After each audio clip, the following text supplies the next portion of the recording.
नमस्कार, Lucknow cantt news 24 में आपका स्वागत है। मैं हूं वीरेंद्र मिश्रा। हम दिखाते हैं खबर की सच्चाई।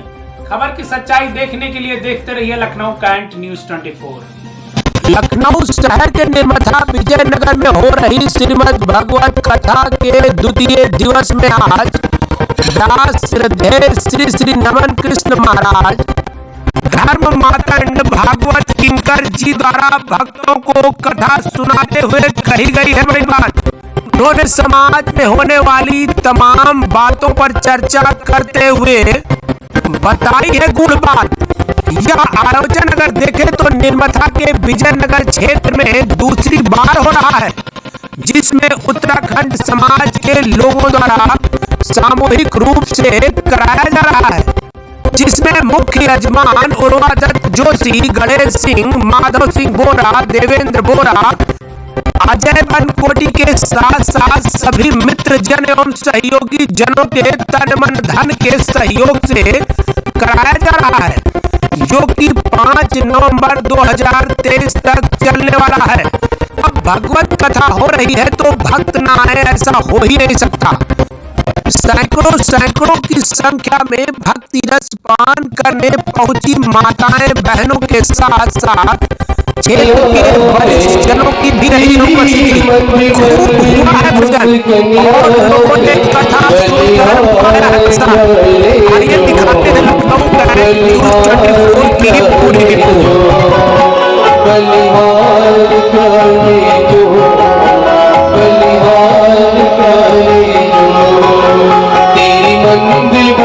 मुस्कनिया पे तेरी मंद मुस्कनिया पे बलिहार करे जो बलिहार करे जो बलिहार करे जो बलिहार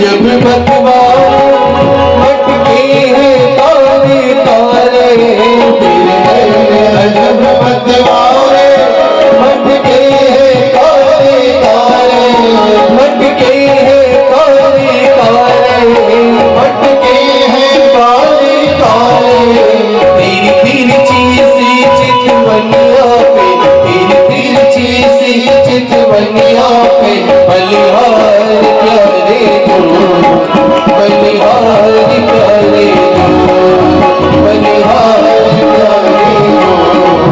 बलिहार करे तेरी मंद मुस्कनिया पे तेरी मंद मुस्कनिया पे बलिहार करे बलिहार करे बलिहार करे बलिहार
भगवान की बात नहीं होती। तो यहाँ पे मंत्र नहीं है, ये कुछ नाम ही महामंत्र है। तो ये साधन आए जीवन में, ऐसे ही पार हो जाओ। अच्छा, गुरु जीवन में आए तो भवसागर सूख गया, आप चल करके भी पार कर सकते हो। कोई गाय की पूंछ पकड़ा करके वैतरणी पार कर रहे हैं महाराज। गाय की पूंछ पकड़ा कर, पता चले रास्ते में पूंछ छूट गई, हाथ से छूटी जाती है। पूंछ छूट इसलिए जाती है क्योंकि पूंछ तो पकड़ नहीं पाते, मरने के बाद कौन पकड़ पाया? मरने के बाद कौन पकड़ पाया? हाथ वैसे ही काट हो जाते हैं, देह काट हो जाती है, पकड़ ही नहीं सकती। पकड़ने का तो चेतना चाहिए, चेतना है नहीं। अचेतन को पकड़ा रहे हो गाय की पूंछ, उसने पकड़नी है नहीं, वो छूट जाती है, तुम लौट आते हो यहाँ, आवागमन लग जाते हैं। तो गाय की पूंछ पकड़ा करके भी कोई पार नहीं हुआ नारायण। और देखिए, एक है पूंछ और एक है पूछ। हमने पकड़ी है पूछ, तो पूंछ हाथ में आती ही नहीं, कोई कितना ही पकड़ा है। हम पूंछ में रहने वाले हैं ना। जैसे कि ये अनुष्ठान हो रहा है, कई लोगों के मन में हो रहा है हमारी तो कोई पूंछ ही नहीं हो रही, पूंछ पकड़े बैठे हैं। तो पूंछ हाथ से छूट जाती है, पूंछ छूट जाती है, पूंछ छूटी ही रहती है।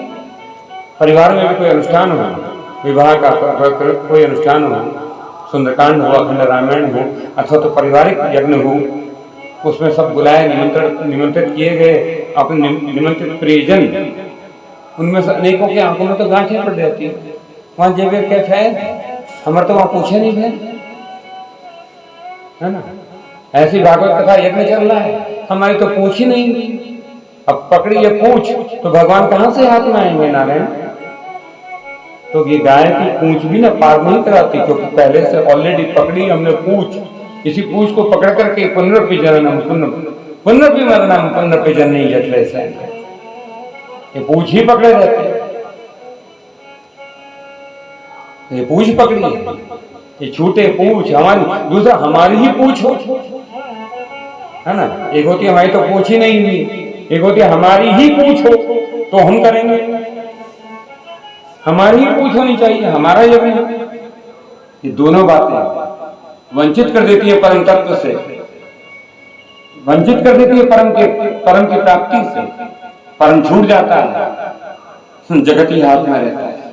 और जगत भी कैसा है, माया कैसी है, जिसे कोई पकड़ नहीं पाया। ये संसार को पकड़ते तो हो, हाथ में आता नहीं किसी के। Just like sand in the feast, मुट्ठी में जैसे रेत बंद हो जाती है, मुट्ठी में बंद रेत कितनी भी शक्ति से पकड़ो नारायण, रेत छिड़ जाती है, रेत निकल जाती है, एक रिक्त हस्त ही रह जाते हैं। तो पूंछ को मत पकड़ो, पकड़ना हो तो पूंछ पकड़ो, पकड़ना हो तो पूंछ। और ऐसे ही फिर कहूं, गुरु कोई देह नहीं है, अखंड मंडलाकारं व्याप्तं येन चराचरं तत्पदं दर्शितं येन तस्मै श्री गुरुवे नमः। अखंड मंडल में व्याप्त चेतना को गुरु कहा है। तो चेतना कि वो देह नहीं है, तो इसलिए देह भी मत पकड़ो। गुरु को पकड़ना हो तो व्यक्ति को मत पकड़ो, वक्तव्य पकड़ो। पकड़न जैसे वक्तव्य है, वक्तव्य तो हाथ में नहीं आते, व्यक्ति हाथ में आता है बस। और व्यक्ति एक दिन छूट जाएगा, व्यक्ति छूट ही जाता है। तो गुरु के वचन पकड़ो तो जीवन में सत्संग रहता है। और जब सत्संग जीवन में आता है तो अज्ञान हेतु कृत मोह मदांधकार नाशम विधाय ही तदोदयते विवेक। तब जीवन में विवेक आता है, तब जीवन में ज्ञान आता है। अज्ञान हेतु कृत मोह, ये मोह जो अज्ञान के मूल में, ये जगत के जितने भी बंधन हैं, इस जगत में जितने भी बंधन हैं, काम क्रोध लोभ मोह मद मात्सर्य विद्या मन बुद्धि चित्त अहंकार निंदा कटुता दंभ पाखंड प्रपंच क्लेश निवेश अभिनिवेश, ये जितने भी बंधन हैं इनके मूल में मोह है। इस मोह सकल व्याधि न कर मूला, ये सब रोगों के मूल में, रोगों की जड़ क्या है? मोह। ये सत्संग से करता क्या है? मोह मिटाता है। मैं और मेरे का मोह, मेरा यश ये मोह, मेरा धन मेरा पद इसका मोह, मेरा जगत इसका मोह, ये मोह ये सब रोगों को लेकर के आता है। और जब ये मोह रूपी रोग एक बार जीवन में आ जाए ना तो भेद बुद्धि खड़ी होती है महाराज, भेद बुद्धि। तो व्यक्ति को कुछ नहीं समझता, भेद बुद्धि आ गई ना। और भेद बुद्धि अहंकार का अहमान्यता का, चित्त का क्लेश है अहमान्यता। चित्त के 5 क्लेशों में से एक क्लेश है कि मैं ही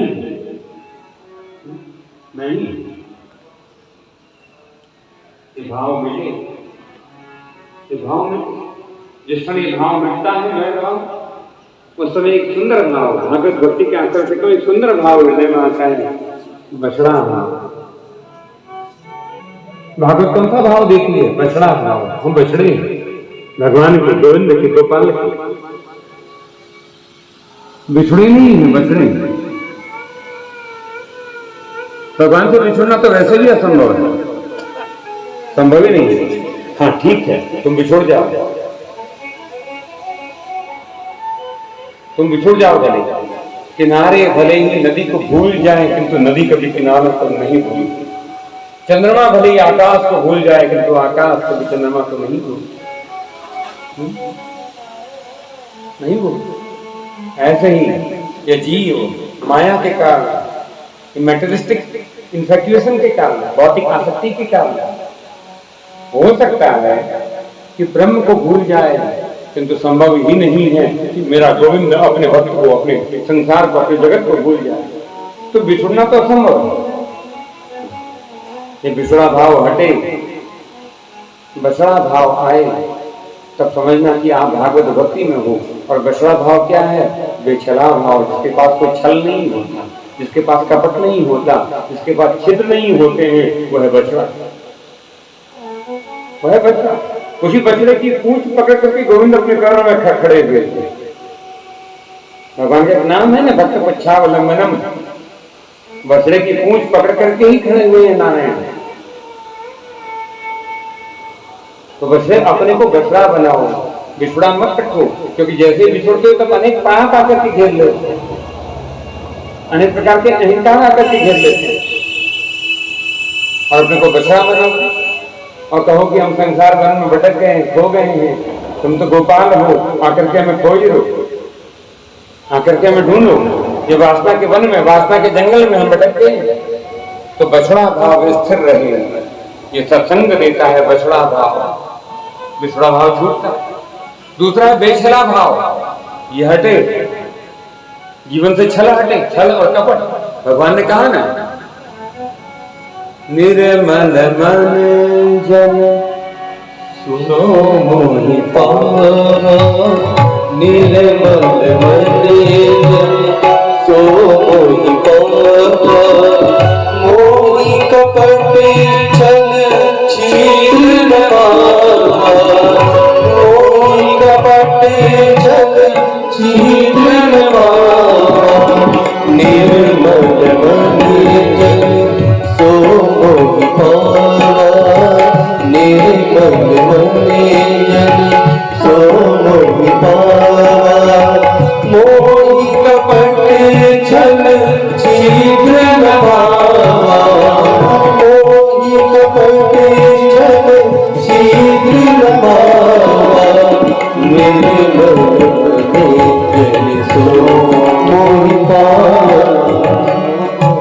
निर्मल मन जन सो मोहि पावा, मोहि कपट छल छिद्र न भावा।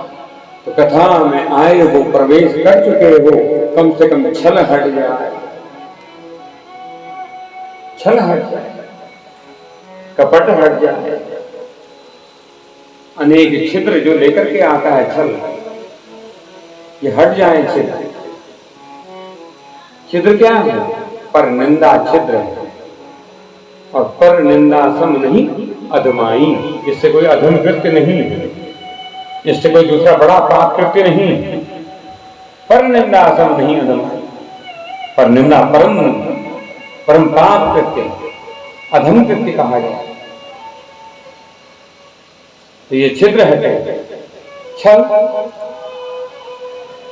छल का अर्थ होता है एक व्यक्ति से एक बात कही, दूसरे व्यक्ति से थोड़ा सा उसमें बटरिंग करके दूसरी बात कही, तीसरे व्यक्ति तक बात पहुंचने पर वो बात इतनी बड़ी हो गई।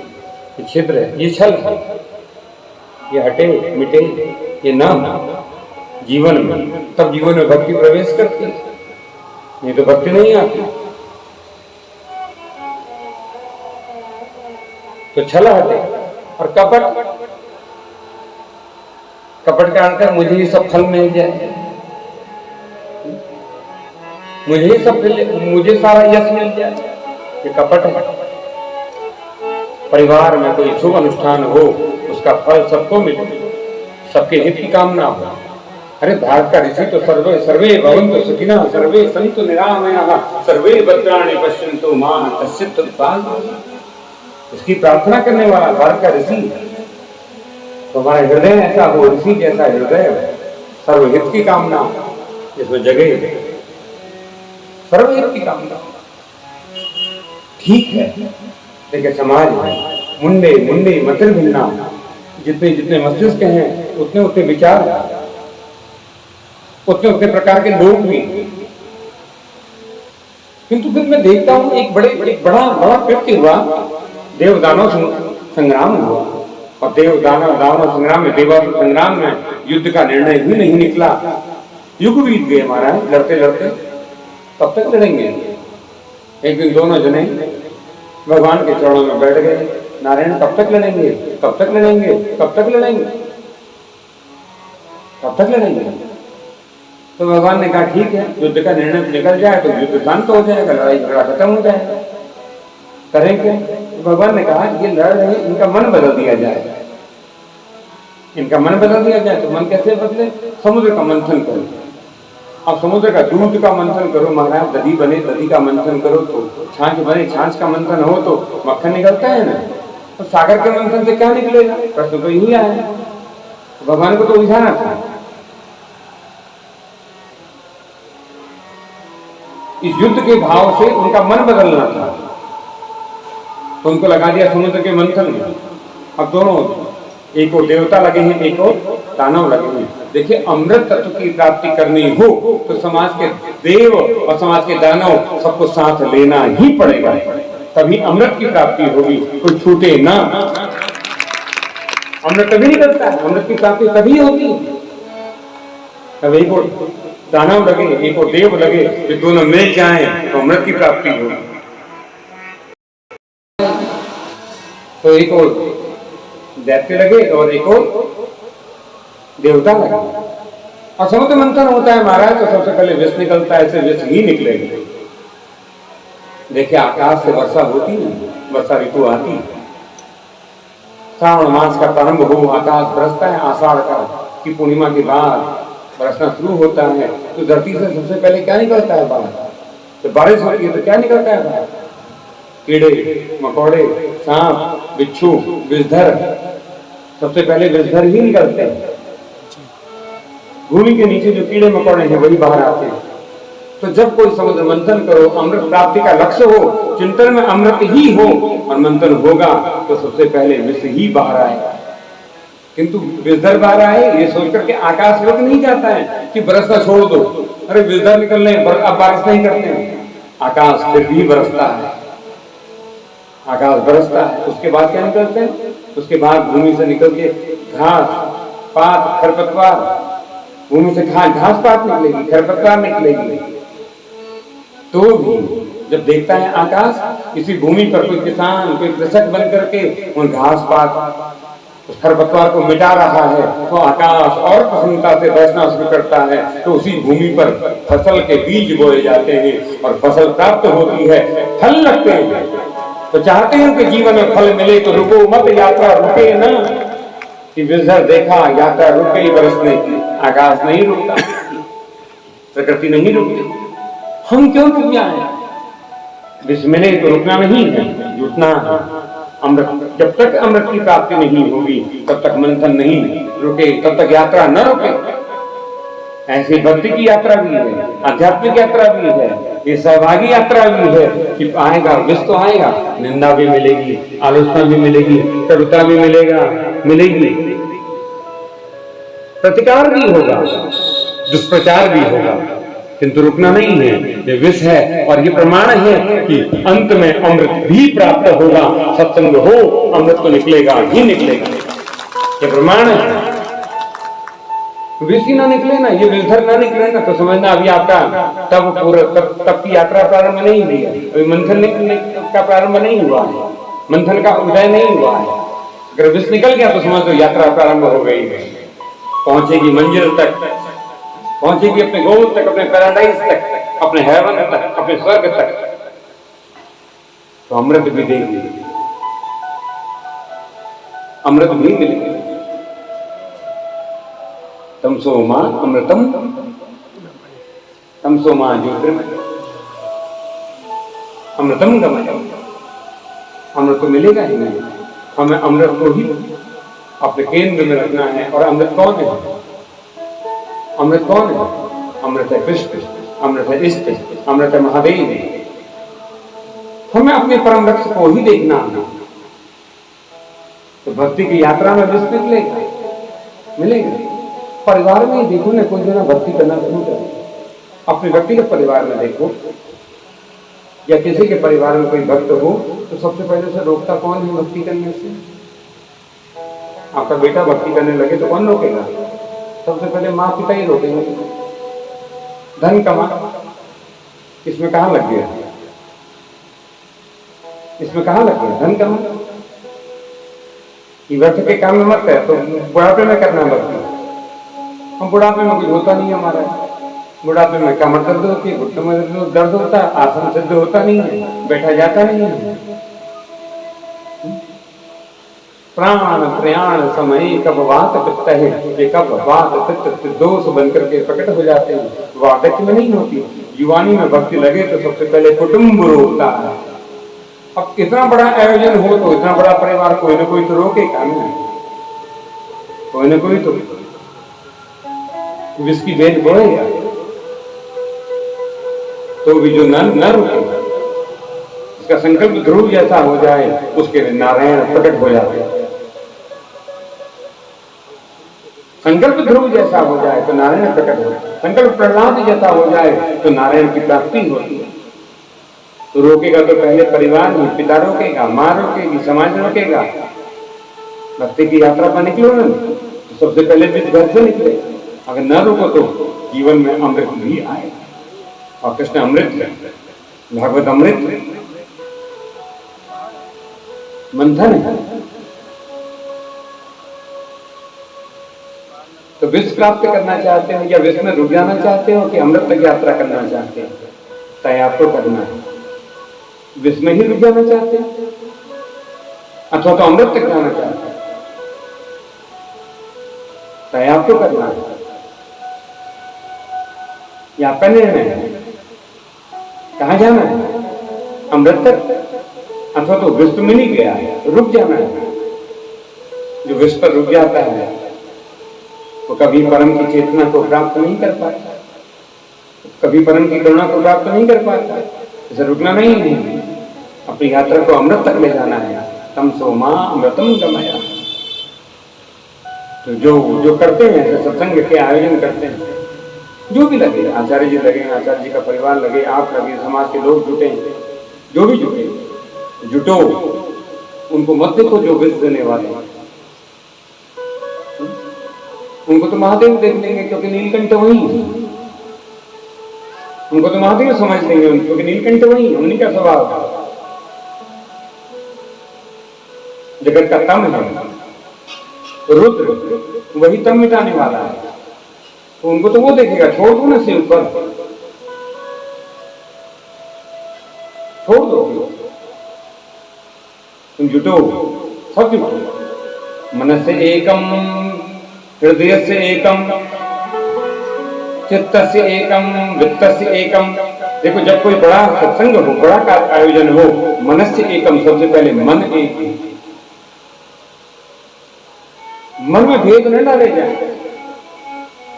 चाहते हो भक्ति प्राप्त करना तो मन में भेद ना आए। मनस्य एकम, मन एक हो पहले। हृदय से एकम, हृदय एक हो, सबके हृदय एक हो तो उत्सव होता है। हृदय एक ना हो तो उत्सव आंखों में गांठ पड़ी होगी। हृदय एक नहीं होगा तभी तो आंखों में गांठें पड़ती हैं। हृदय से एकम, चित्त से एकम, चित्त आपकी आत्मा एक हो जाए, आपके भीतर का जो चिंतन है, जो चैतन्य शक्ति है, वो एक हो जाए। अंत में वित्तम, वित्त से एकम, वित्त धन, इसके बिना तो होता नहीं है।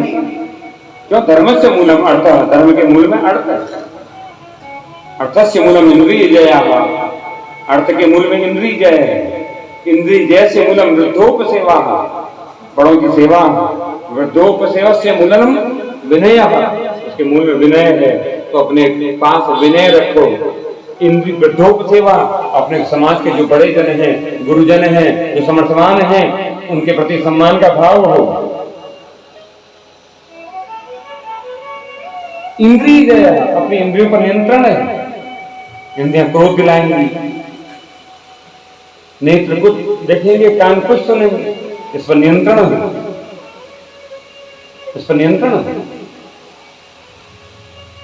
अपने कान को सुस्थिर रखो, अपनी आंखों को सुस्थिर रखो। किसी के कहे में मत जाओ, किसी के कहे में मत आओ। कान सुधारो। भागवत भक्ति की यात्रा में हो तो चीजों की सुधार। देखो भीतर कुछ नहीं सुधारना है, भीतर तो सुधरा हुआ है ऑलरेडी। ये दो खराब हो गए, एक आंख एक कान। और विकार सदा आंखों से, नेत्रों से भीतर प्रवेश करता है अथवा कानों से भीतर प्रवेश करता है। दो ही द्वार है भीतर जाने के विकार का। और परमात्मा भी सबसे पहले नेत्र से प्रवेश करता है और कानों से प्रवेश करता है। थोड़ा उल्टा, पहले कान, परमात्मा को प्रवेश कराना चाहते हो तो पहले कानों से प्रवेश करेगा, फिर आंखों से प्रवेश करेगा। विकार पहले आंखों से प्रवेश करेंगे, फिर कानों से प्रवेश करेंगे। ये दोनों सुधरे रहेंगे, ये दोनों ना बिगड़े। यही बिगड़ गए हैं महाराज। आंखें बिगड़ गई हैं और कान बिगड़ गए हैं। आंखें बिगड़ गई, इससे हरि दर्शन नहीं हो रहा। तो परमात्मा का दर्शन क्या है? सर्वत्र है ना, सिया राम में सब जगह जाने। ये पूरा जगत तो सिया राम में, लेकिन तो दिख नहीं रहा क्योंकि आंखें बिगड़ी हैं, कान बिगड़ गए हैं। किसी के कहे में जल्दी आ जाते हैं। किसी दो जने बहुत प्रेम करते हैं, उन्हें दो जने आस पड़ोसी बहुत प्रेम करते हैं, तीसरा जना आता आकाशवाणी कर देता है। तीसरा जना है ना, उसको ईर्ष्या की गांठें पड़ी है, तो कभी न कभी अवसर ढूंढता है, आकाशवाणी कर देता है कि दो जनों का प्रेम मर जाता है, मिट जाता है। जगत तो मिटाने का प्रयास करेगा ही। तुम अपने कान ठीक रखो, प्रेम नहीं मरेगा। उनके कान खराब हुए, उनका प्रेम मिट जाता है। आंखें कैसे सुधरती हैं? आंखें सुधरती हैं गुरु चरणों में दृष्टि हो जाए, नेत्र सुधर जाते हैं। गुरु चरणों में नेत्र स्थिर रहे, आंखें सुधर जाती हैं। कान भगवान की कथा में, भगवान के गुणानुवाद में, भगवान नाम में लग जाए, कान सुधर जाते हैं, कान सुधर जाते हैं। नहीं तो नारायण जिनके कानों में भगवान की कथा प्रवेश नहीं करती, निंदा प्रवेश करती है, उनके कान कान नहीं है। श्रवण रंध्र अहिभवन समान। जिन हरि कथा सुनाई नहीं पाना, जिन हरि कथा सुनाई नहीं पाना, श्रवण रंध्र अहिभवन समान, श्रवण रंध्र अहिभवन समान। जिन हरि कथा सुनहि नहीं काना, जिन हरि कथा सुनहि नहीं काना, श्रवण रंगे भवन समाना, श्रवण रंगे भवन समाना, जिन हरि कथा सुनहि नहीं काना, जिन हरि कथा सुनहि नहीं काना। जिन हरि कथा सुनहि नहीं काना, श्रवण रंध्र अहि भवन समान। उनके कान नहीं, अहि भवन है। अहि जानते हो किसे कहते हैं? अहि कहते हैं सर्प को, सांप। उनके कान नहीं, सांप का बिल है। और सांप के बिल में क्या रहता है महाराज? विष। कान में हरि कथा न हो, निंदा रूपी विष यदि प्रवेश कर गया हो, ये सांप का बिल हो जाता है। फिर इसमें सांप का बिल ही रहता है, फिर इसमें निंदा ही रहती है। तो चाहते हो कान सांप का बिल न बने, इतने के लिए काम सुधारे जाएं। ये दो सुधर जाएं तो कभी भी इतने बड़े सत्कर्मों में विघ्न ही नहीं आएगा। ये नहीं सुधरे होते, कान कच्चे हैं, किसी और के सुन लेते हैं। आंखें गुरु चरणों में नहीं, आंखें भगवान के रूप माधुरी में नहीं है, इसलिए आंखें भटक जाती हैं, कुछ का कुछ देख लेती हैं और कुछ का कुछ व्याख्यान करती हैं। बात का फिर बतंगड़ बढ़ता है। जैसे विष ना आए, विष ना आए, कितने के लिए सावधान सचेत रहिए। तो एक बार प्रेम से भगवान नाम कथा में विधिवत प्रवेश करने जाएगा। मुझे रास आ गया है, तेरे दर पे सर झुकाना, मुझे रास आ गया है, तेरे दर पे सर झुकाना, मुझे रास आ गया है, तेरे दर पे सर झुकाना।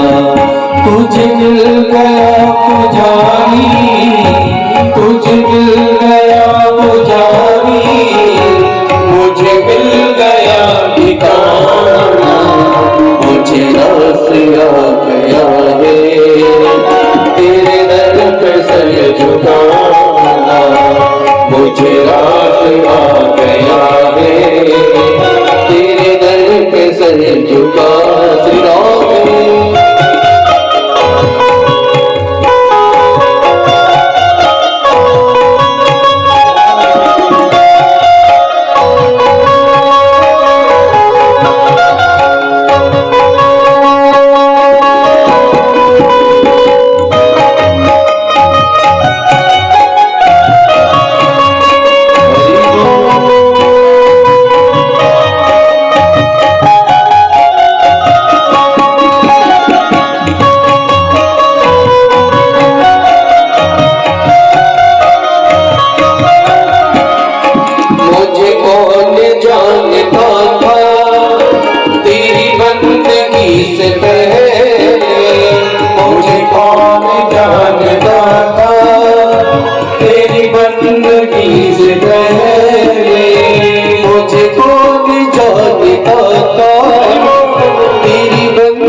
बदल गया जमाना, मुझे इसका गम नहीं है कि बदल गया जमाना, मुझे इसका गम नहीं है कि बदल गया जमाना, मुझे इसका गम नहीं है कि बदल गया जमाना। मेरी जिंदगी के मालिक, मेरी जिंदगी के मालिक, कहीं तुम बदल न जाना। मेरी जिंदगी के मालिक, कहीं तुम बदल न जाना। तुझे मिल गया पुजारी, तुझे मिल गया पुजारी, मुझे मिल गया ठिकाना, मुझे याद आ गया तेरे दर पे सर झुकाना, मुझे याद आ गया तेरे दर पे सर झुकाना।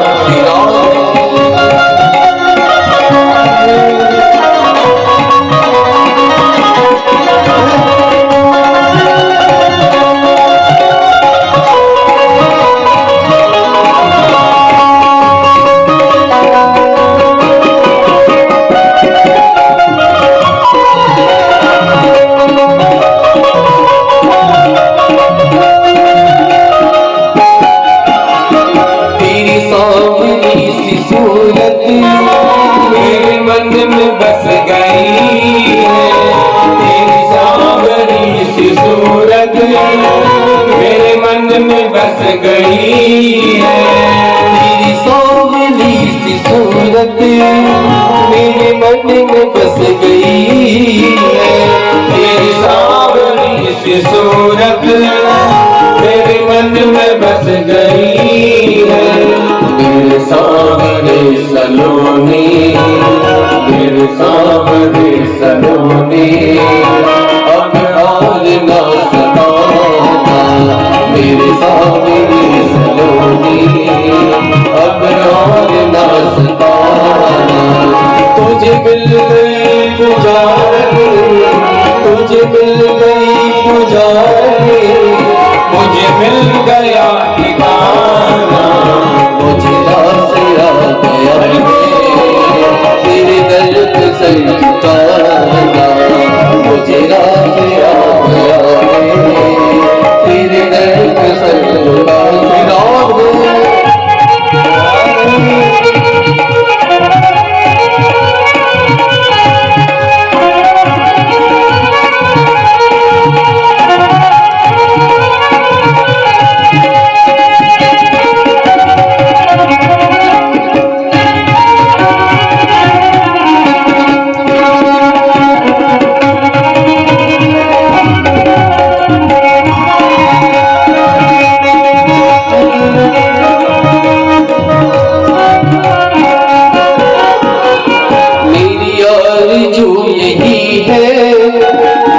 निकले तेरे दर पे, मेरी आरज़ू यही है, दम निकले तेरे दर पे, मेरी आरज़ू यही है, दम निकले तेरे दर पे, मेरी आरज़ू यही है, दम निकले तेरे दर पर।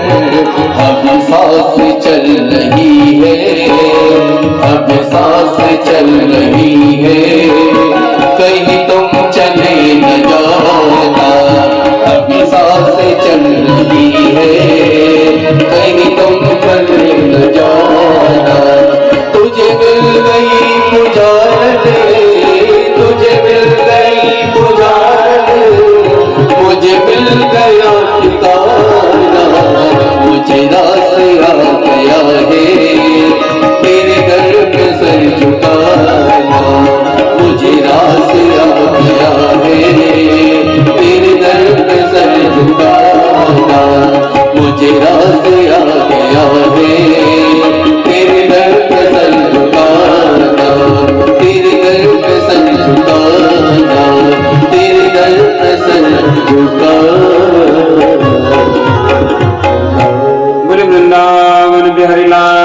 की जय। तो नैमिषारण्य तीर्थ में महाभाग सूर्य जी के चरणों में बैठे हुए 88,000 सोनकादि ऋषि भागवत महात्मा का श्रवण करने के बाद उनके मन में ये भाव स्थिर हुआ कि हमें इस पूरी कथा को श्रवण करना है।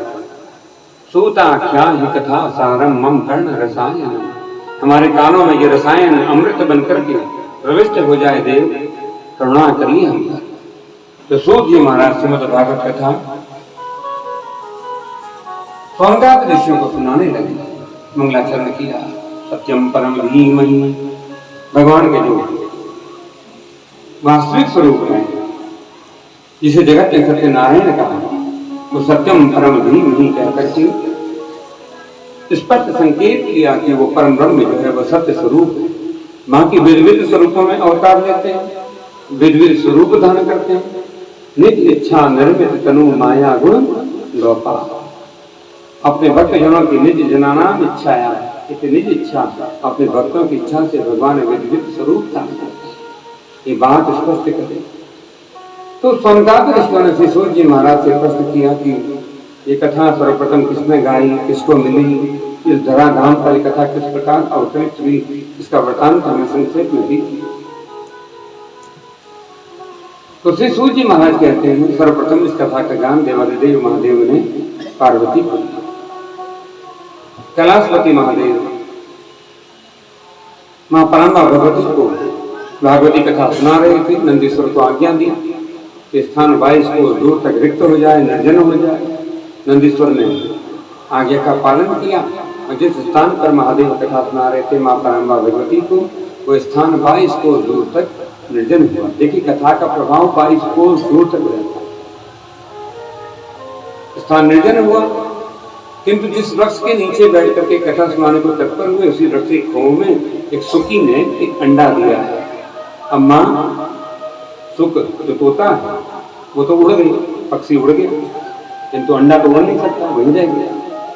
जब महादेव ने मंगलाचरण किया, जन्मा जैसे तोन्वयादिति तरस चाथे सुविज्ञ स्वराट तेरे ब्रह्म हृदयादि कवये मुह्यन्ति यत सूरया तेजो वारिमृदां यथा विनिमयो यत्र त्रिसर्गो मृषा धाम्ना स्वेन सदा निरस्तकुहकं सत्यं परम धीमहि। मंगलाचरण किया, मां परांबा भगवती के सन्मुख शर्त रख दी कि हम नेत्र बंद करके अपने इष्ट के स्वरूप में अपने चित्त को एकाकार करके आपको कथा का श्रवण कराएंगे, किंतु बीच बीच में आप हरि बोल का उच्चारण करना, ताकि हमें खबर लगती रहे कि आप कथा सुन रही है। तो मां परांबा ने कहा ठीक है, हम हरि बोल का उच्चारण करते रहेंगे। और कथा प्रारंभ हुई। वो अंडज स्वरूप में जो चेतना है, जो जीव है, उसने महादेव की शब्द सुनी थी। कथा का प्रारंभ हुआ, अंडज खोल करके स्वेदज रूप में जीव बाहर आया। और मां ब्रह्मा भगवती बीच बीच में हरि बोल का उच्चारण करते हैं। कथा चल रही, यहाँ किसी जन्म होने की तैयारी हुई, यहाँ मां ब्रह्मा भगवती को निद्रा ने आकर के घेर दिया। देखो ये तो परमात्मा की लीला है। जगजननी तो स्वयं कहते हैं स्वरूप उद्भव स्थिति संहार कारणम सर्वश्रेयस्करी भगवती, वो तो सर्वश्रेयस्करी है, तो उनकी लीला है जगत के लिए ये बताने के लिए कि आप जगत में कथा में रहो, कभी न कभी अज्ञान रूपी निद्रा आकर के घेर लेती है। तो हरि बोल का उच्चारण रुक गया। अब वो सुख बालक सोचने लगा, विचार करने लगा। महादेव ने तो शर्त रखी, हरि बोल का उच्चारण होगा तो ही में कथा करते रहेंगे। माँ तो बहुत देर से बोली नहीं, तो सुख बालक ने हरि बोल का उच्चारण करना बीच बीच में शुरू किया। कथा पूरी हुई, भगवान नाम का जयकारा लगाया, बोले बान मुकुंद भगवान की जय। किंतु माता भगवती ने, पार्वती ने हरि बोल का जय जयकार नहीं किया, भगवान की जयकार नहीं करी। क्या कहा? हाँ महादेव, आगे कथा में क्या हुआ? अब शिव जी समझ गए इसने तो कथा सुनी नहीं, कथा पूरी हो गई, हमने अंतिम जयकार भी कर दिया। अरे कहती है हाँ देव आगे कथा में क्या हुआ? तो महादेव ने विचार किया तो कथा के बीच बीच में हरि बोल कर कौन रहा था? नेत्र बंद करके ध्यान किया तो वृक्ष की खोह में एक सुख बालक, एक सुख शिशु हरि बोल का उच्चारण करते हुए कथा का श्रवण कर दिया।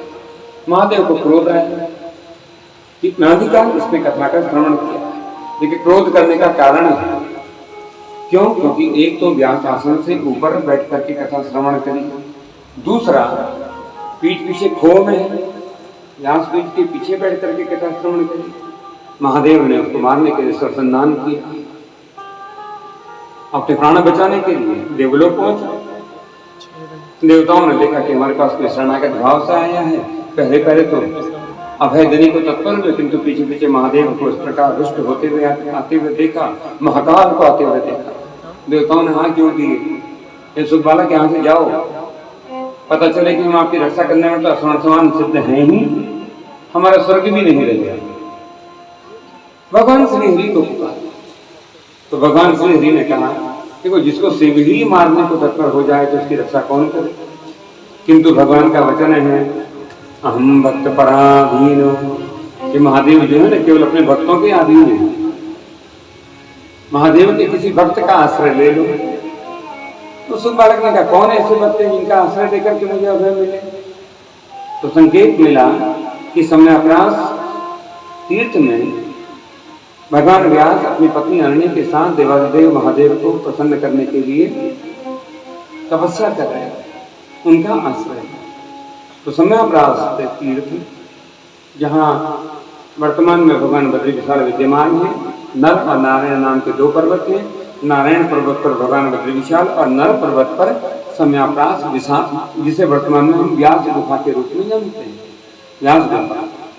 वहाँ भगवान व्यास जो है देवादिदेव महादेव को प्रसन्न करने के लिए तप कर रहे हैं। प्रातः काल का समय, माता रानी देवी सूर्य अर्घ्य देने के लिए बाहर आई हैं। उसी समय वो सुख बालक आया, माँ का मुख खुला तो माँ के मुख मार्ग से माँ के गर्भ में जाकर के छिप गए। महादेव आए, उनका सर प्रदक्षिणा करने लगे। उसी समय महादेव का आया हुआ जान करके भगवान व्यास प्रसन्न चित्त हो गए और शिव जी को प्रणाम किया। वंदे देव उमापतिं सुरगुरुं वंदे जगत कारणं वंदे पन्नग भूषणं मृगधरं वंदे पशूनां पतिं वंदे सूर्य शशांक वह्निनयनं वंदे मुकुंद प्रियं वंदे भक्तजनाश्रयं च वरदं वंदे शिवं शंकरं वंदे शिवं शंकरं। गुरुमापति महादेव की देवादिदेव महादेव का वंदन किया और इस प्रकार कुपित होकर के आने का कारण पूछा, हे देव इतने रोष में आप आए हो, हमारा तो तप था कि आपको प्रसन्न करें, आप आ गए, हमारा तो तप पूर्ण हुआ, किंतु इतने रोष में? महादेव ने पूरा वृत्तांत बताया कि हम ऐसे से कथा सुना रहे थे। अब व्यास कौन है? रसिकों में रसिक है, कथा रसिक है। तो पूछ लिया देव कौन सी कथा सुना रहे थे? तो शिव जी ने कहा मुझे अमर कथा सुना रहे थे, देवी पार्वती। व्यास जी मुस्कुराए, महादेव आप सच में भोलेनाथ हैं, एक और तो सुनाई अमर कथा, अब चाहते हैं उसे मार दें। जिसने अमर कथा सुनी ही नहीं उसके जीवन में मरण कैसे आएगा? तब महादेव को स्मृति आई, प्रसन्नचित्त होकर के अनेक वरदान देकर के महादेव कैलाश को लौटे। देखिए अनेक साधु संतों का मत है कि माता अरणी के गर्भ में जो सुख बालक के रूप में तेज प्रविष्ट हुआ है, ये तेज कौन है? ये साक्षात शिव ही है। स्वयं भगवान का पुत्र हो, अलंग लिंगो निज लाभ तुष्टो, ऐसा कौन है? तो संतान में भी प्रसन्न चित्त रहे, जो विषपान करके भी प्रसन्न चित्त रहे, जो जगत को विषपान करने के बाद भी वरदहस्तम वरदान, ऐसा जगत को कौन देगा? तो स्वयं भगवान व्यासपुत्र महादेव ही व्यासपुत्र बनकर के गर्भ में आए हैं। भगवान व्यास प्रसन्न चित्त हो गए कि आयु की चौथी अवस्था है और पुत्र की प्राप्ति होगी, अब तक नहीं मिला, तो पुत्र का मोह व्याकुल करने लगा। देखिए, जिसके गर्भ में सुख जैसा तेज आया हो, उस मां और पिता को मोह न हो संभव ही नहीं। सुख जैसा बालक जिसके पास, तो प्रतीक्षा कर रहे हैं। 9 मास बीते, बालक बाहर आएगा, बाहर आया ही। 1 वर्ष बीत गया, 2 वर्ष बीत गए, 6 वर्ष बीत गए। प्रार्थना कर रहे हैं, देव बाहर आ जाओ, आपका दर्शन करना है, हमें पुत्र के को अपना प्रेम भी देना है। माता पिता की प्रसन्नता पद है ना, जब गोद में बालक हो, बाहर आओ। और वो गर्भ का बालक बाहर आने को तैयार ही नहीं। 12 वर्ष बीत गए मां के गर्भ में, आने को बाहर नहीं। दो चेतनाएं हैं जो 12 वर्ष गर्भ में रही। एक गोरखनाथ, गुरु गोरख, जो गोबर के गर्भ में रहे 12 वर्ष। उसकी कथा कभी मेरा मन हुआ तो सुनाऊंगा, अथवा तो आपकी रुचि हुई तो सुनाऊंगा। दूसरा ये सुखदेव है, 12 वर्ष अपनी मां के गर्भ में रहे। प्रत्येक वर्ष पिता जो है प्रार्थना करते हैं, बाहर आ जाओ, बाहर आ जाओ, बाहर आ जाओ, और ये नहीं आते हैं। बार बार उत्तर देता, नहीं आऊंगा। व्यास जी ने पूछ ही लिया 12वें वर्ष में, क्यों नहीं आना चाहते? तो सुख बालक ने कहा, माया आकर के घेर लेगी। यन माया वसवर्ति विश्वम खिलम ब्रह्मादि देवासुरः। जो माया ब्रह्म देव सुर असुर गंधर्व किन्नर यक्ष प्रत्येक जीव जंतु को घेर लेती है, अपना दास बना लेती है, वो माया मुझे भी आकर के घेर लेगी। कम से कम मां के गर्भ में बैठ करके परमात्मा का चिंतन तो कर रहा हूं। देखिए, उपनिषदी वृत्तांत है, गर्भ का जब बालक 3 मास पूर्ण हो जाए तो वो ईश्वर से प्रार्थना करने लगता है। 3 मास से ऊपर हो जाए बालक को तो उसका मस्तिष्क काम करने लगता है, और इट इज बायोलॉजिकली ट्रूथ। 3-3.5 महीने में बच्चे के संवेदी अंग कार्य करना प्रारंभ करते हैं। माँ जो करती है वो रिएक्ट करना शुरू करता है भीतर से। माँ कुछ बोलती है वो सुनना शुरू करता है, पिता कुछ बोलता है तो वो सुनता है। इसके प्रमाण है ना, अर्जुन ने अपनी पत्नी सुभद्रा को चक्रव्यूह भेदन की कला सिखाई थी। गर्भ का बालक अभिमन्यु गर्भ में चक्रव्यूह भेदन सीख गया। चक्रव्यूह से बाहर निकलना सिखा रहे थे तो मां सो गई, बालक भी सो गया, सुन नहीं पाया। ऐसे अष्टावक्र एक दूसरा वृत्तांत है। मां के गर्भ में थे तो वेद कंठस्थ कर दिए, वेद की श्रुतियां कंठस्थ हो गर्भ में। तो जो गर्भ का बालक है वो प्रार्थना करता है, हे देव, यहाँ मल मूत्र में विष्ठा में लिपटा हूँ, गंदगी में लिपटा हूँ, घोर अंधकार है, अनेक छोटे छोटे कृमि आकर के मुझे काटते हैं, मुझे इस गर्भ की वेदना से मुक्त कर दो, मुझे अपनी धरा में जीवन दे दो, मुझे गर्भ के अंधकार से जन्म दे दो धरती। तो भगवान प्रश्न करते हैं, करेगा क्या? जन्म लेकर के करेगा क्या? तो गर्भ का बालक भगवान को उत्तर देता है, करिष्यामि करिष्यामि करिष्यामि तव चिंतयति। मैं तुम्हारा चिंतन करूंगा, चिंतन करूंगा, चिंतन करूंगा। और एक बार जन्म हो जाता है महाराज, धरती पर आ जाता है तो मरिष्यामि मरिष्यामि मरिष्यामि इति विस्मृतम। मरने मरने मरने तक नारायण को भूले रहता है। गर्भ में तो रो रहा है, मैं तुम्हारा चिंतन करूंगा, चिंतन करूंगा, मुझे जन्म दे दो। और जन्म दे दिया, एक बार जन्म मिल गया, मरिष्यामि मरिष्यामि मरिष्यामि तब विस्मृतम। मरने मरने तक नारायण को भूले रहता है। ऐसे सुखदेव कहते हैं, बाहर आ जाऊंगा तो भूल जाऊंगा, वो जो अमर कथा सुनकर के आए हैं भूल जाऊंगा। यन माया वसवर्ति विश्वम खिलम ब्रह्मादि देवासुरः। उनकी माया आकर के मुझे। तो जब 12 वर्ष पूर्ण हो गए तो भगवान व्यास जी ने शिव जी का ध्यान किया और वचन दे दिया गर्भ के बालक को कि तुझे माया नहीं लगेगी, तेरे पास मन ही नहीं होगा। और जब वरदान मिला तो उसी समय माँ के गर्भ से बाहर आए, और बाहर आते ही यम प्रव्रजन्तमनुपेतमपेतकृत्यम् द्वैपायनो विरहकातराजुहाव। यम प्रव्रजन्तमनुपेतमपेतकृत्यम् मनुपेतमपेत अपेतकृत्यम्। नारायण मन ही नहीं, पिता रोकना चाहते हैं, माँ रोकना चाहती है कि एक बार दर्शन हो, एक बार मिलना हो जाए, एक बार। किंतु एक बार भी माँ पिता का मुख नहीं देखा, दौड़ लगा दी वन की ओर, परिव्राजक बन करके प्रवज्या मार्ग का अनुसरण करते करते दौड़ गए वन में। और विरह कातर आज वो ये व्यास जी जो है विरह से कातर होकर के अपने पुत्र के पीछे पीछे वन में जा रहे। किंतु पुत्र युवा है, पिता वृद्ध है, दौड़ नहीं पाए। व्यास जी गिर गए, रोने लगे, विषाद हो गया। पुत्री तन्मय तयातर वो विनय दुख, असह्य दुख हो गया। महाविषाद में भगवान व्यास पड़ गए। और जब जब जीव को विषाद हुआ है तब तक बताइए ना, कल कहा था ना, इसको याद रखना। जब जब विषाद हुआ है तब तब गुरु मिला। व्यास जी अंधेरी गुफा में रोने लगे, विलाप करने लगे। और उसी समय नारद आए व्यास जी के गुरु बनकर। नारद कौन है? वैसे तो हम समाज में देखते हैं नारद किसको कहते हैं, जो इधर की बात उधर करे। हमारे अब देखा मैंने कि पत्रकारिता जगत में पत्रकारों को नारद पुरस्कार मिलता है। जो खबर को यहाँ से वहां पहुंचा दे वो नारद। नहीं नारायण, नारद का अर्थ होता है नारम ज्ञानम ददाति इति नारदः, नारम अज्ञानम खंडयति सह नारदः।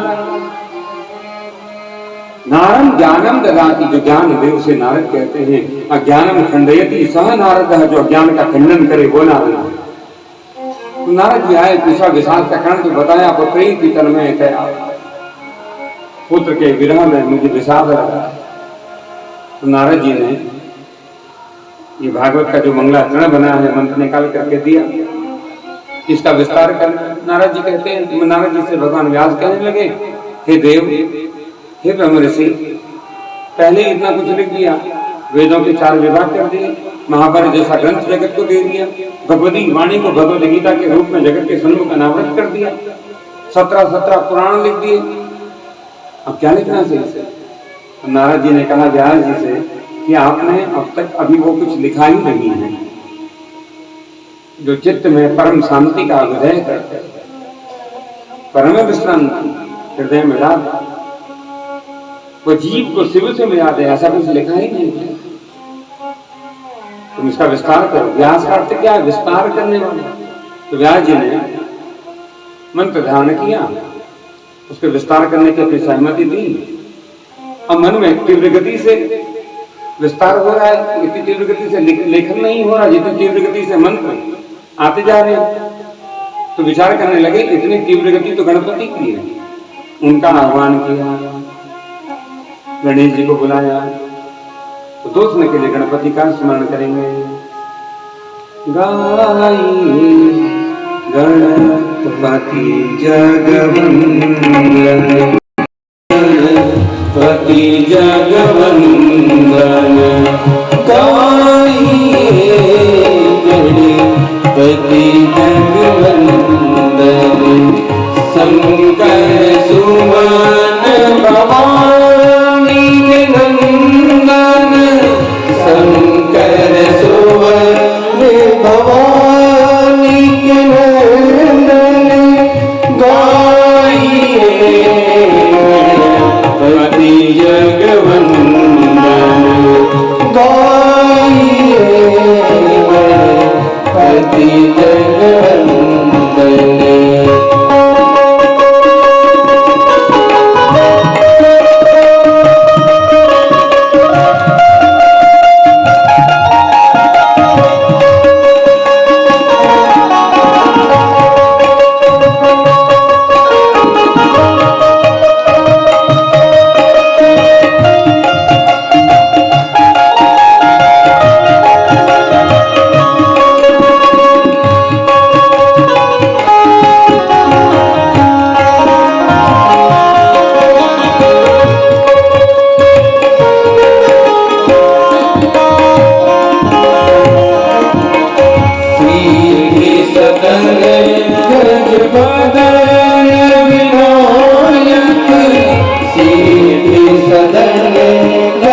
बोले गजानन गणपति भगवान की जय। तो गणपति का आह्वान किया। व्यासदेव भगवान मंत्र विस्तार करने लगे। गणपति भक्त महाराज लिखने लगे और ग्रंथ पूर्ण हुआ, जिसमें 18,000 मंत्र, एक मंत्र का विस्तार करते हुए अष्टादश सहस्त्र संख्या है। 18,000 मंत्रों की एक संहिता लिखी, जिसका नाम पड़ा परमहंस संहिता। तो भागवत है परमहंस संहिता। इन 18,000 मंत्रों को 335 अध्यायों में समेकित किया और इन 335 अध्यायों को 12 स्कंद में संकलित किया। तो श्रीमद् भागवत महापुराण में 12 स्कंद हैं, 335 अध्याय हैं और 18,000 मंत्र हैं। वर्तमान में 17,334 मंत्र प्राप्त है। ग्रंथ पूर्ण हो गया। अब व्यास जी के मन में नई चिंता का उदय हुआ। क्यों? क्योंकि अब चित्त ईश्वराकार होने लगा है। अब जगत में मन नहीं लगता, ईश्वराकार चित्त होने लगा। अब चित्त ईश्वराकार हुआ तो सोचने लगे कि इस ग्रंथ को सौंपे किसे, दें किसे। तो दसों दिशाओं से तत्कालीन समाज के बड़े बड़े योगी, यति, सन्यासी, विज्ञानी हैं, उनको बुलाया गया। लेकिन मन में तो बार बार भाव आता है कि मेरा पुत्र ही योग्य है, किंतु सीधे अपने पुत्र को दे दे तो जगत जो है वो लांछित करेगा कि अपने पुत्र में मोह था, इसलिए पुत्र को दे दिया। तो व्यास जी ने दसों दिशाओं से जो ज्ञानी थे उनको बुलाया कि आप ही बताइए किसको ये ग्रंथ सौंपें, ताकि मैं अपने चित्त को सुराकार करके परम विश्रांति में चले जाऊं। अब मन नहीं लगता जगत में। तो सबने संवेद स्वर में कहा कि जगत में केवल आपके पुत्र ही इतने योग्य हैं, देव निश्चिंत होकर के अपने पुत्र को ये ग्रंथ सौंप दीजिए। अब व्यास जी ने कहा दूसरी चिंता है कि पुत्र तो जन्म लेते ही वन में चले गए, कहाँ जाएंगे? तो सबने विचार करके कहा बहुत दूर नहीं गए हैं, यहीं आसपास किसी वन में तपस्यारत हैं, उनकी खोज करो। तो व्यास जी ने अपने 4 शिष्यों को भेजा, जाओ उनकी खोज करो। तो अनेक दिन खोज करने के बाद एक दिन सूचना मिली, नारायण पर्वत पर, अलकनंदा नदी के उस पार नारायण पर्वत पर एक विशाल बद्रिका वृक्ष के नीचे एक प्रस्तरखंड पर महासमाधि लगाए बैठे ऐसे सुखदेव। अलंग लिंगो निजलाभ महासमाधि लगी गौरांग सुखदेव। और शिष्यों ने देखा समाधि लगी है और उनकी समाधि भंग करने का साहस नहीं हुआ, क्योंकि स्मरण आ गया ऐसी समाधि तो महादेव को लगती है। और एक बार देवताओं ने महादेव की समाधि भंग करने की चेष्टा की थी, परिणाम याद आ गया। उनकी तीसरी दृष्टि पड़ी तो कामदेव जल करके वशीभूत हो गया। तो चारों शिष्यों ने कहा महाराज हमारी तो सामर्थ्य नहीं है उनकी समाधि भंग करने की। तो चारों शिष्य लौट आए, प्रणाम करते और व्यास जी से कहने लगे, गुरुदेव आपके पुत्र की हमें खबर मिल गई है, कहाँ है, किंतु ऐसी समाधि हमारा साहस नहीं हुआ उनकी समाधि तोड़कर उन्हें लाने का। उनकी समाधि कैसे टूटे ये बताइए। तो भगवान व्यास जी ने विचार किया। भागवत के 10वें स्कंद के 25वें अध्याय का 5वां मंत्र है, वेणुगीत का 5वां मंत्र। इसे निकाल करके दिया कि जाओ इसका गान करना है, वो आएगा। देखिए ये 2 मंत्र हम अभी बोलने जा रहे हैं। जो मेरे कृष्ण से प्रेम करता है, कृष्ण का दर्शन करना चाहता है, कृष्ण को प्राप्त करना चाहता है, उसके पास कम से कम 2 मंत्र तो हों जिनसे उन्हें स्मरण करे गोविंद। तो भगवान व्यास जी ने मंत्र दिया, भागवत 10वें स्कंद वेणुगीत 5वां मंत्र। चारों शिष्य आए और प्रेम से वरापीडं नटवरवपुः कर्णयो कर्णिकारं बिभ्रद्वासः कनककपीशं वैजयन्तीं च मालाम् रन्ध्रान् वेणुरधरसुजया पूरयन् गोपवृन्दः वृन्दारण्यं सपदरमणं प्राविशद गीतकीर्तिः। हे गोविंद हे गोपाल हे दयाल हे गोविंद हे गोपाल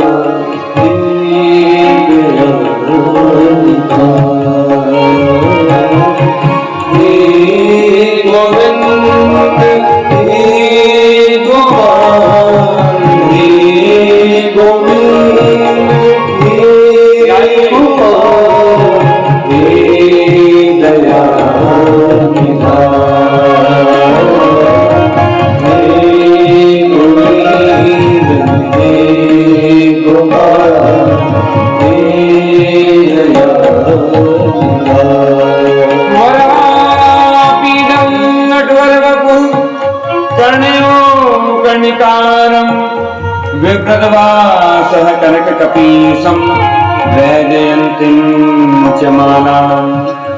ये जो पहला मंत्र दिया है ये भगवान के बाह्य स्वरूप को बताने वाला है। गोविंद दिखते कैसे हैं, उनका बाह्य आकृति कैसी है। वरहा पीडम नटवर वपुः कर्णयो कर्णिकारम, जिनके माथे पर मोर मुकुट है। वरहा पीडम नटवर वपुः, जो नटवर है। वरहा पीडम मोर मुकुट, वे नटवर है। यहाँ हमारे गोविंद का नाम आया नटवर। देखिए यहाँ पर जब नटवर नाम आता है ना तो हमें लगता है हमारे शिव जी ही हैं जो कृष्ण बन करके आए हैं, अथवा तो हमारा कृष्ण ही है जो उसके मन में आता है ये शिव बन जाता है। नटवर नाम भेद मिट गया, कौन शिव है कौन कृष्ण है, दोनों एक ही है। देखिए ना हमारे महादेव का एक नाम है नटराज, है ना नटराज नाम, शिव जी है नटराज, यह है नटवर। वर का अर्थ होता है राजा, नटराज में भी राजा है, नटों का जो राजा नटवर है। तो एक नटवर है एक नटराज है। शिव जी की स्तुति है ना नटराज स्तुति, सतशिष्ट तांडव रचयिता नटराज राज नमो नमः, हे आदि गुरु शंकर पिता नटराज राज नमो नमः। तो शंकर है नटराज और कृष्ण है नटवर। नट किसे कहते हैं? नट जानते हो ना, जो नटी को नचाता है। नट एक जुम्मेदारी है, खेला खिलाने वाला, डुगडुगी बजाता है, बंदर नचाता है, भालू नचाता है, उसे कहते हैं नट। और यहाँ है नटवर, अर्थात पूरे जगत को अपने रुक्ति विलास से नर्तन कराने वाले गोविंद। अपने रुक्ति विलास से पूरे जगत को लीला नर्तन कराने वाले महादेव एक ही है, भेद नहीं। अरे यहीं से बगल में जाओ ना, काशी जाओ तो वहां भगवान का नाम क्या है? विश्वनाथ। पूरी चले जाओ तो जगन्नाथ। जगन्नाथ में विश्वनाथ में कोई अंतर है? अरे जगत और विश्व दोनों एक ही है। जो जगन्नाथ है वही विश्वनाथ है, जो विश्वनाथ है वही जगन्नाथ है, भेद नहीं है। ये भेद तो हमारी दृष्टि में आता है, भेद तो जगत के विज्ञानी है ना, इनकी दृष्टि में आता है। अनंत सत्य एकम, सत्य एकम सत्य, विप्रा बहुधा वदंती बहुधा। विज्ञानी है बोला कर नाम से पुकारते हैं बस, अनंत परम सत्य तो एक है, सत्ता एक है। तो नटवर वपुः कर्णयो कर्णिकारम, वनमाली है कृष्ण। और कभी कभी वनमालिनी गोपिकाएं गोविंद का श्रृंगार करती हैं। मेरे गोविंद का श्रृंगार था। वनमालिनी गोपिकाओं ने वनमाली कृष्ण का श्रृंगार किया और पूरा श्रृंगार करने के बाद संकोच में पड़ जाती है कि इनके बालों का तो श्रृंगार ही नहीं हुआ। अब बाल कैसे हैं गोविंद के? कुटिल कुंतलम घनरजस्वरम, कैसे बाल हैं? कुटिल कुंतलम घनरजस्वरम। कुटिल, कुटिल कहते हैं घुंघराट को, टेढ़े मेढ़े, खुद भी टेढ़ा है न महाराज, इसके बाल भी टेढ़े हैं, चाल भी टेढ़ी है, लीला भी टेढ़ी है, कृष्ण पूरा टेढ़ा है। कुटिल कुंतलम, घुंघरारे बाल है। तो गोपांगनाओं को लगा कि इनके घुंघरारे बालों का श्रृंगार हुआ नहीं, तो उनके कानों के पास कनेर के फूल लगाए। कर्णयो कर्णिकारम, कानों के पास कनेर के फूल, श्रृंगार हो गया। कर्णयो कर्णिकार, कर्णिकार का फूल लगाया।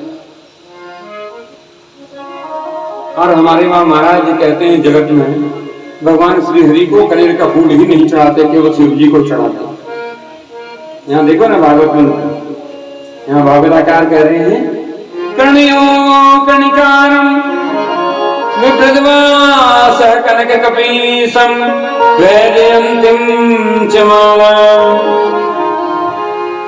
कानों के पास कनेर के फूलों से श्रृंगार हुआ, घुंघराले बालों में कनेर डाल दिए।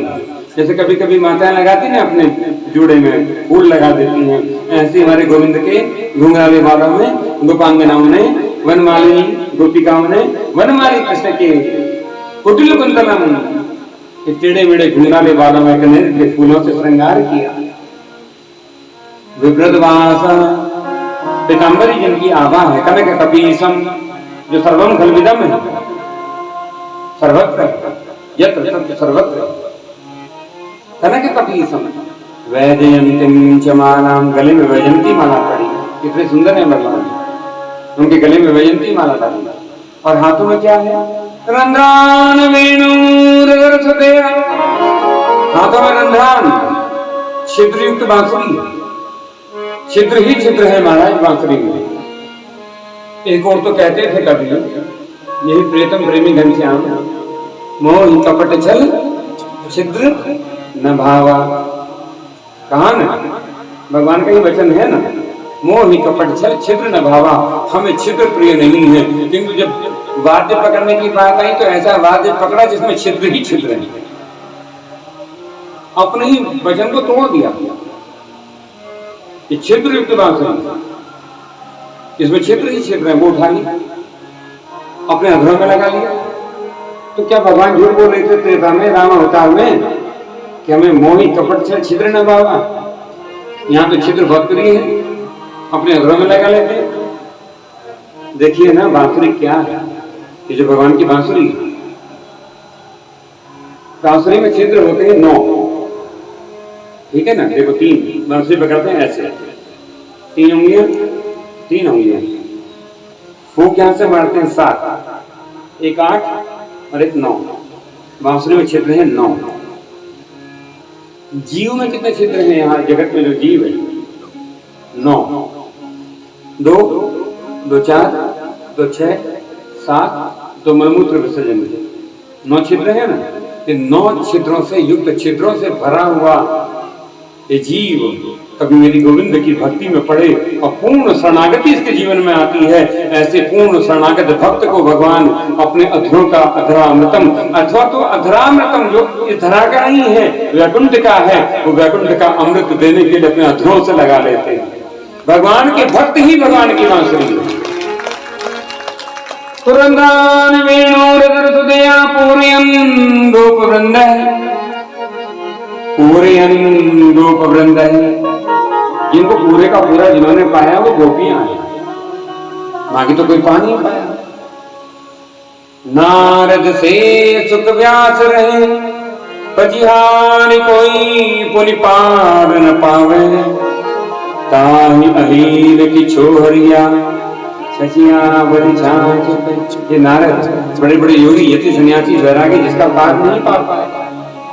ये वेद भगवान जो भगवान की इतनी स्तुति करते करते भी अंत में कहते हैं नीति नीति नीति न इति न इति न इति।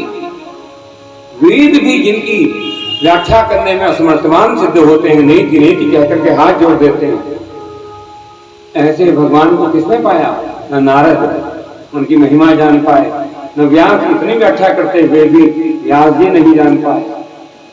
सुखदेव कमवा दयालु शरणम रजेवम, ये कहकर के अहो आश्चर्य में भर जाते हैं, वो भी नहीं जान पाए। कौन जानता है?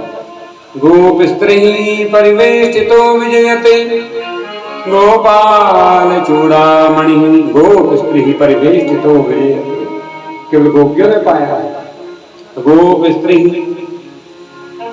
तो रंधान वेणुर सुदया पूरयन् गोप वृंदे, वृंदारण्यम सपद्रमणम प्राविशद गीत कीर्ति। वृंदारण्य में, वृंदावन में सपद्रमणम अपने पैरों से चल करके आते हैं गोविंद। तो जब सुना सुखदेव जी ने ये मंत्र, कौन है इतना सुंदर, समाधि टूट गई, समाधि भंग हो गई। सोचिए भागवत के एक एक मंत्र में महासमाधि में बैठे हुए शिव जैसे समाधिस्थ चेतना को की भी समाधि भंग करने का साहस है, सामर्थ्य है। समाधि टूटी तो अच्छे सा करके पूछते कौन है इतने सुंदर वरहा पीठम नटवर वपुर कर्णयुकर्णिका, ये कौन है जिनके बालों में कनेर के फूल लगे हैं, ये कौन है जिनके गले में वैजयंती माला है। तो चारों शिष्यों ने हाथ जोड़ दिया, देव हमें नहीं खबर है, बस आपके पिताजी ने आपको बुलाने के लिए हमें मंत्र दिया है। जैसे ही पिताजी सुना फिर समाधि लग गई, फिर समाधि में चले गए।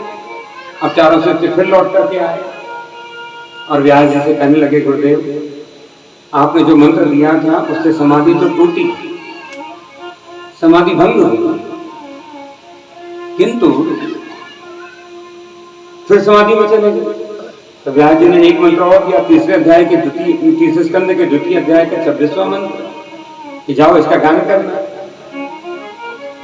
और चारों शिष्य आए कि दूसरा मंत्र है, ये भगवान की करुणा को दिखाने वाला है। भगवान का अंतर्मन कैसा है, उसमें कितनी आर्द्रता है, कितनी करुणा है।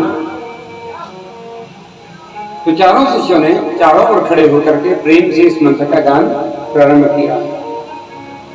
अहो वकीयम स्तनकाल कूटम जिंगासयापाय अदाप्य साध्वी लेभे गतिम धातृचितां ततोन्यम तमवादयालुं शरणं व्रजेमं। अहो वकीयम स्तनकाल कूटम जिंगासयापाय यदप्य साध्वी लेभे गतिम धातृचितां ततोन्यम तमवादयालुं शरणं व्रजेमं। अहो आश्चर्य में पड़ गए सुखदेव, कौन है ये कमवादयालु, कौन है इतना दयालु। बक नाम के राक्षस की पुत्री बकी भगवान को विस्पान कराने के लिए अपने स्तनों में स्तन कालकूटम, अपने स्तनों में कालकूट नाम का विष लगा करके भगवान को मारने आई है। तो भी भगवान ने उसे कौन सी गति दे दी? लेवे गतिम धातृ चिताम ततोन्यम, पूतना को अपनी मां की गति दे दी। जो मारने आई थी उसको मां की गति दी है, जो शत्रुभाव से आई थी उसको अपनी मां की गति दी है। जो गति कहीं बाद में जाकर के देवकी को मिलेगी कि नहीं मिलेगी नहीं खबर। जो गति कहीं बाद में जाकर के यशोदा को मिलेगी, अरे मिलेगी भी कि नहीं मिलेगी पता नहीं, किंतु आज पूतना को उन्होंने अपनी मां की गति दे दी। अचेता करके सुखदेव उठे और कहने लगे, कम वाह दयालु शरणम व्रजेमं, कौन है इतना दयालु? सोचिए जो पूतना को भी अपनी मां की गति दे देता है, इतना दयालु दूसरा कौन है? तो सुखदेव जी के नेत्र खुल गए, समाधि खुली, पूछा कौन है ये? तो चारों शिष्यों ने कहा, महाराज हमें नहीं पता, ऐसे आपके पिताजी के पास एक दो नहीं पूरे 18,000 मंत्र हैं। सुखदेव जी प्रसन्न चित्त हो गए, कहने लगे ले चलो हमें पिताजी के पास, हमें पूरा सुनना है। तो आगे आगे चारों शिष्य जा रहे हैं और पीछे पीछे नृत्य करते करते श्री सुखदेव जी जाने लगे। हे गोविंद हे गोपाल हे दयाल, इसके बाद आरती करने जा रहे हैं। गोविंद हे गोपाल हे दयाल, हे गोविंद हे गोपाल हे गोविंद हे गोपाल हे दयाल, हे गोविंद हे गोपाल हे दयाल। बोले वृंदावन बिहारी लाल की, बाल मुकुंद भगवान की। तो श्री सुखदेव भगवान को इस प्रकार एक कथा प्राप्त हुई, धाम पर इस प्रकार कथा अवतरित हुई। इस कथा को लेकर के कल प्रातः सत्र में चलेंगे। आज की कथा को यहाँ पर विराम दे रहे हैं। सभी यजमान आरती के लिए अपने स्थान पर खड़े हुए। तेरी आरती गाऊं, हे गिरधरी तेरी आरती गाऊं, बाकी बिहारी तेरी आरती गाऊं, आरती गाऊं प्यारी तुम्हीं को मनाऊं, आरती गाऊं प्यारी तुम्हीं को मनाऊं।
शीतलीकरणं स्मिदिवा विवत्सरम् यो निरन्तरक्षगमुदन्तिः पृथ्वी शान्तिरावः शान्तिरोषधयः शान्तिः वनस्पतयः शान्तिर्विश्वे देवाः शान्तिर्शान्तिः सर्वगुणशान्तिः शान्तिरेव शान्तिः शावा शान्तिरेधिः आरतिग्रहणमस्तु वृक्षाल्यो हस्ते अक्षतपुष्पाण्यादायो मन्त्रपुष्पाञ्जले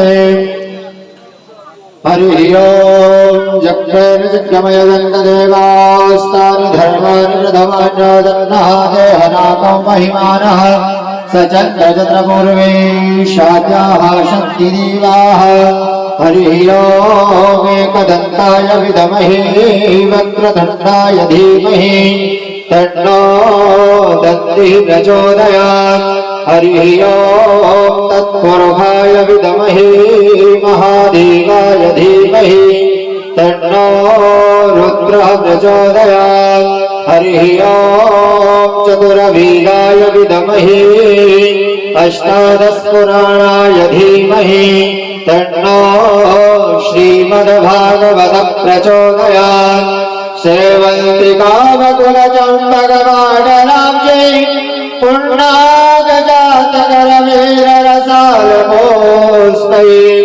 विलवप्रवालतुलसीदलमञ्जुरेभिः त्वां पूजयामि जगदीश्वर मे प्रसीद नानाशुगन्धपुष्पाणि यथा कालोद्भवानि च पुष्पाञ्जलिर्मया दत्तो गृहाणो परमेश्वरः साङ्गायो सपरिवाराय सायुधाय सशक्तिकाय स वाहनाय भगवते पुराणपुरुषोत्तमाय नमः मन्त्रपुष्पाञ्जलिं समर्पयामि नमस्करोमि दोनों उठाकर बड़े भाव के साथ वृंदावन हरिलाल की जय, बोले भागवत भगवान की जय, व्यास जी महाराज की जय, श्री सुखदेव जी महाराज की जय, श्री परीक्षित जी महाराज की जय, शंकर भगवान की जय, हनुमान जी महाराज की जय, सत्य सनातन धर्म की जय हो, माता की जय हो, धर्म की जय हो, अधर्म का प्राणियों में विश्व का गौ माता की जय हो, सत्य सनातन धर्म की जय हो, सद्गुरुदेव भगवान की जय हो, जय